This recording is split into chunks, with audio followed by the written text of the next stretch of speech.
نحمده ونصلي على رسوله الكريم اما بعد فاعوذ بالله من الشیطان الرجیم بسم اللہ الرحمن الرحیم۔ سامعین اکرام، سورہ بقرہ کی آیت نمبر 196 کے ابتدائی حصے کا درس چل رہا ہے۔ آج درس کا دوسرا حصہ پیش ہے۔ فَإِنْ أُحْصِرْتُمْ فَمَا اسْتَيْسَرَ مِنَ الْهَدْيِ، پھر اگر تم روکے جاؤ تو قربانی بھیجو جو میسر آئے۔ وَلَا تَحْلِقُوا رُؤُوسَكُمْ حَتَّى يَبْلُغَ الْهَدْيُ مَحِلَّهُ، اور اپنے سروں کو جب تک کہ قربانی اپنے ٹھکانے پر نہ پہنچ جائے نہ منڈاؤ۔ فَمَنْ كَانَ مِنْكُمْ مَرِيضًا، پس جو تم میں سے بیمار ہو، او بِهِ أَذًى مِّن رَأْسِهِ، یا اس کے سر میں کوئی تکلیف ہو، فَفِدْيَةٌ مِّن صِيَامٍ أَوْ صَدَقَةٍ أَوْ نُسُكٍ، تو پس بدلہ ہے روزوں کا یا صدقے کا یا قربانی کا۔ فَإِنْ أُحْصِرْتُمْ، اس کا مصدر احصار اور مادہ حصر ہے، معنی میں روکنا۔ اسی لیے چٹائی کو حصیر کہتے ہیں کہ وہ ایک جگہ پڑی رہتی ہے۔ بعض حضرات نے کہا کہ حصر تو بیماری کے روکنے کو اور احصار دشمن اور بیماری دونوں کے روکنے کو کہا جاتا ہے۔ اس مقام پر دونوں ہی رکاوٹیں مراد ہے، یعنی اے مسلمانوں، اگر تم احرام باندھنے کے بعد کسی دشمن یا بیماری کی وجہ سے روک لیے جاؤ کہ حج یا عمرہ ادا نہ کر سکو تو فَمَسْتَيْسَرَ مِنَ الْهَدْيِ، قربانی بھیجو کہ جو میسر ہو۔ اس تیسرا یسرن سے بنا ہے معنی میں آسانی کے، اور یہ تیسرا کے معنی میں ہے۔ من یا تو تبعیضیہ ہے یا بیانیہ، اور ہدیٌ ہدیتن کی جمع ہے تحفے کے معنی میں۔ شریعت میں ہدی وہ اونٹ یا گائے یا بھیڑ بکری ہے جو خانہ کعبہ قربانی کے لیے لے جائی جائے۔ گویا کہ حاجی اللہ رب العزت کی بارگاہ میں یہ تحفہ لے کر حاضر ہوتا ہے۔ یعنی اگر تم احرام کے بعد حج سے روک لیے جاؤ تو تم پر وہ ہدی واجب ہے جو تمہیں میسر ہو۔ وَلَا تَحْلِقُوا رُؤُوسَكُمْ، تحلقو یہ حلقن سے بنا ہے، معنی میں منڈانا۔ یہاں پر منڈانے سے حلال ہونا مراد ہے، یعنی تم اس وقت تک سر منڈا کر حلال نہ ہو جب تک کہ حتیٰ یبلغ الہدی محلہ، ہدی اپنی جگہ پہنچ جائے۔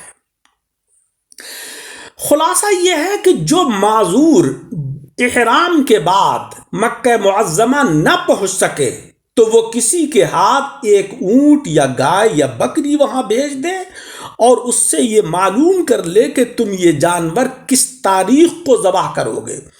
اس دن تک احرام ہی میں رہیے، جب وہ دن آئے تب یہ اپنا سر منڈا کر احرام کھولے اور آئندہ سال اس کی قضا کرے۔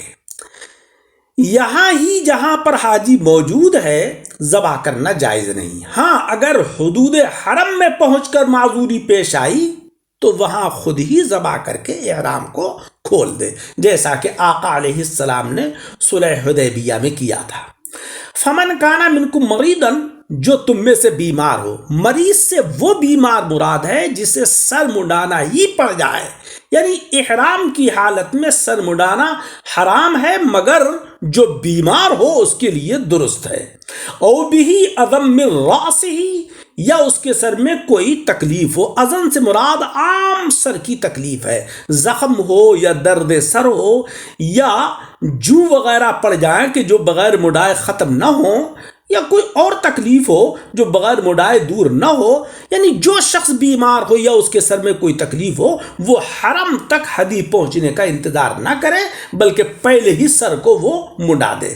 پھر اس کے بعد کیا ہوگا؟ فَفِدْيَةٌ، فدیہ ہے، بدلہ ہے۔ فَفِدْيَةٌ مِّن صِيَامٍ، روزوں کا، او صدقۃ او نسک، یا صدقے کا یا قربانی کا۔ فدیتن، یہ فدا ان سے بنا ہے جس کے معنی ہے نثار ہونا، فدا ہونا، کسی پر قربان ہو جانا. یہاں پر بدلہ مراد ہے کیونکہ وہ بھی جرم کو مٹا دیتا ہے، یعنی اس پر اس کوتاہی کا بدلہ واجب ہے. اور وہ کیا ہے؟ من صیام اور صدقۃ اور نسک، یا تو 3 روزے رکھے، یا 3 صاع گیہوں 6 مسکینوں پر صدقہ کرے، یا اونٹ گائے بکری ان میں سے جو چاہے وہ ذبح کر دے. خلاصہ تفسیر یہ ہے کہ اس جملے میں اللہ تبارک و تعالیٰ نے حج کے 2 ضروری مسئلے بیان فرمائے ہیں. ایک حج اور عمرے کا پورا کرنا، دوسرے احرام باندھ کر مجبوری کی وجہ سے، عذر کی وجہ سے حج نہ کر سکنا. للہ تک پہلا مسئلہ ہے، وَأَتِمُّ الْحَجَّ وَالْعُمْرَةَ لِلَّهِ، اور نسک تک دوسرا، یعنی اے مسلمانوں حج اور عمرہ شروع کر کے ضرور پورا کرو، یا بہتر یہ ہے کہ حج اور عمرہ ایک ساتھ ختم کرو، یعنی قران کرو، یہ افضل ہے. اب اگر تم حج یا عمرے کا احرام باندھ کر بیماری کی وجہ سے یا دشمن کی وجہ سے جو ہے وہ ادا کرنے سے معذور ہو جاؤ تو تم پر جو بھی ہدی میسر ہو واجب ہے، اور اس میں یہ کرو کہ اونٹ یا گائے یا بکری کسی ذریعے سے حرم میں بھیج دو، اور لے جانے والے سے کوئی دن یا تاریخ مقرر کر لو کہ وہاں پہنچ کر وہ ہدی کو ذبح کر دے. تم اس وقت تک سر وغیرہ منڈا کر احرام نہ کھولو. جب وہ تاریخ آئے تو سر منڈاؤ. ہاں، جو کوئی سخت بیمار ہو جائے کہ بغیر سر منڈائے آرام نہ ہو سکے، جیسے کہ سرسام وغیرہ کی بیماری، یا اس کے سر میں جوئیں پڑ جائیں، آدھا سی یا درد سر کی تکلیف ہو، وہ پہلے ہی سر منڈا لے، اور اس کے بدلے میں، اس کے عوض میں یا تو 3 روزے رکھ لے، یا 6 مسکینوں کو آدھا صاع گیہوں صدقہ کر دے، یا اونٹ گائے بکری ذبح کر دے. خلاصہ یہ ہے کہ اس پر 2 چیزیں لازم ہیں. ایک احصار کی قربانی جو حرم میں ذبح کی جائے، دوسرے تاریخ مقررہ سے پہلے احرام کھولنے کا کفارہ جو کہ یہیں پر ادا کیا جائے گا.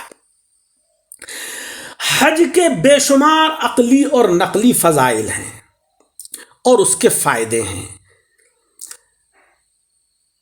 معمولی ڈگریاں تو ہر جگہ مل جاتی ہیں، مگر اعلیٰ ڈگری جو ہے وہ کسی اعلیٰ یونیورسٹی میں حاصل ہوتی ہے. اپنے گھر میں رہ کر کوئی اعلیٰ ڈگری حاصل نہیں کر سکتا ہے. جس طریقے سے کہ اعلیٰ تعلیم یافتہ دوسرے اہل علم سے اعلیٰ ہے، اسی طریقے سے حاجی دوسرے عابدین سے افضل ہے. دوسری عبادتوں میں اکثر اخفا بہتر ہے، مگر حج میں اعلان افضل ہے. سب کو اطلاع دے، اعلانیہ حج کو روانہ ہو کہ اگر کسی نے پیام، سلام، ہدیہ، سوغات وغیرہ وہاں پر بھیجنا ہو تو اس کے ذریعے وہ بھیج سکے، اور دوسروں کو بھی حج کی رغبت ہو. حضور صلی اللہ علیہ وسلم نے خوب اعلان فرما کر حج کیا تھا. دیکھو، ساری عبادتیں کرو تو کوئی خاص لقب نہیں ملتا ہے، مگر حج کرتے ہی حاجی کا لقب مل جاتا ہے. دوسری عبادتوں میں اطاعت غالب ہے، مگر حج کے اندر عشق کا غلبہ ہے. حاجی عاشقوں کی سی کفنی پہن کر چیختا ہوا، شور مچاتا ہوا، گرد و غبار میں بھرا ہوا، بڑے بڑے ناخون، بڑے بال لیے ہوئے دربار الہی میں حاضر ہو کر کعبے کے ارد گرد ایسے گھومتا ہے جس طریقے سے کہ شمع کے آس پاس پروانہ پھر گھومتا ہے.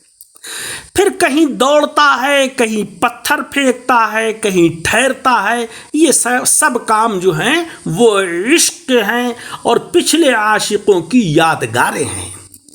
ظاہر ہے کہ اطاعت میں ترقی آہستہ ہوتی ہے اور عشق کے اندر ترقی ایک دم ہوتی ہے. تمام عبادتوں کا عبادت ہونا تو کچھ سمجھ میں آتا ہے، اس لیے وہ کام ہر جگہ عبادت ہے، مگر ارکان حج کا عبادت ہونا سمجھ سے ورا ہے کہ کودنا، دوڑنا، کنکر پھینکنا یہ عبادت کیسے ہو گئے.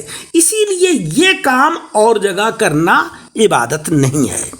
اطاعت عقل کے اندر ہوتی ہے مگر عشق جو ہے وہ عقل سے ورا ہوتا ہے۔ عبادت و اطاعت کی جزا انعام و اکرام، تنخواہ، پینشن وغیرہ ہیں، مگر عشق کی جزا دیدار یا لقائے محبوب ہے۔ لہذا نماز و روزے کی جزا جنت ہے، مگر حج کی جزا جو ہے وہ رضائے ذوالجلال ہے۔ اللہ تبارک و تعالی ہم سب کو حج کرنے کی توفیق رفیق عطا فرمائے اور اس کے اسباب خیر ہم کو مہیا فرمائے، آمین بجاہ النبی الکریم۔ درس کو سن کر احباب کے ساتھ شیئر کریں اور ہمارے یوٹیوب چینل دعوت حق درس قرآن کو لائک و سبسکرائب کریں۔